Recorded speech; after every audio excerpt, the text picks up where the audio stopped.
মবের বিষয় না। আমি আমি বলি এখানে এই যে ৩২ নম্বর কেন্দ্রিক অনেকে এখানে বিভিন্ন উৎসুক জনতা বিভিন্ন রকমের লোকজন অনেক দেখবেন যে এখানে শত শত লোকজন আছে।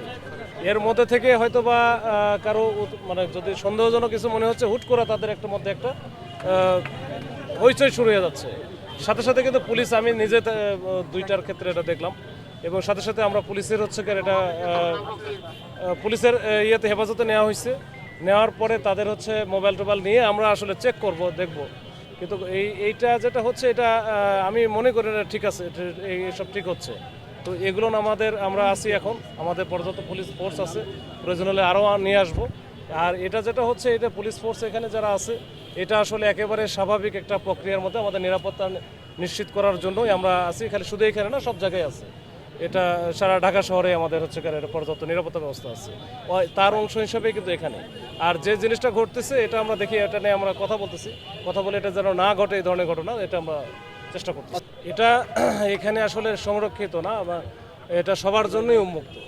এটা বিকেলের দিকে হয়তো বা কী অবস্থা ছিল আমি জানি না, তবে এটা যে কেউই আসতে পারে, এটা নিয়ে আর সমস্যা নাই। এটা এখানে যাচ্ছে, লোকজন চলাচল করতেছে। হয়তোবা আমরা অধিকত নিরাপত্তা নিশ্চিতের জন্য দুই পাশে ব্লক দিয়ে আটকানো আছে, যেন গাড়িটা না যেতে পারে, যেন এটা আবার নতুন করে অন্য কোনো ঘটনা যেন না ঘটে, ওইটার সতর্কতা হিসাবে। কিন্তু এমনি একেবারে এখানে কেউ ঢুকতে পারবে না এরকম কোনো বিষয় নাই, এখানে সবাই ঢুকতে পারবে না। এখনো পর্যন্ত যেটা আছে সেটা আমরা যাচাই বাছাই করবো, ঠিক আছে?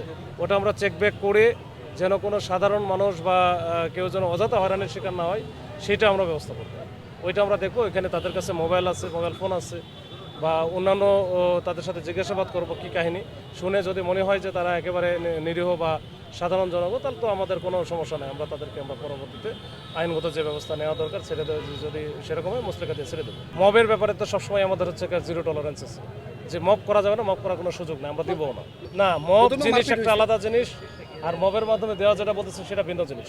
এটা হয়তো বা যখন এটা সন্দেহজনক মনে হচ্ছে, তারা মানে কি যারা এখানে অবস্থান নিচ্ছে অনেক সাধারণ জনগণও আছে, তারা হয়তো বা প্রাথমিকভাবে তাদের কাছে সন্দেহ মনে হলে তার সাথে সাথে কিন্তু আমরা ইন্টারফেয়ার করতেছি। সাধারণ মানুষ হিসেবেও তোমার আপনি হচ্ছে ক্রিমিনাল যারা আছে তাদেরকে আপনি ধরতে পারেন। এটা যদি হয় তাহলে আমরা এই যে আপনাদের যে সিসি ক্যামেরা আছে, এমনি ক্যামেরা অনেকে ছবি তুলছে, দেখে আমরা দেখি ব্যবস্থা।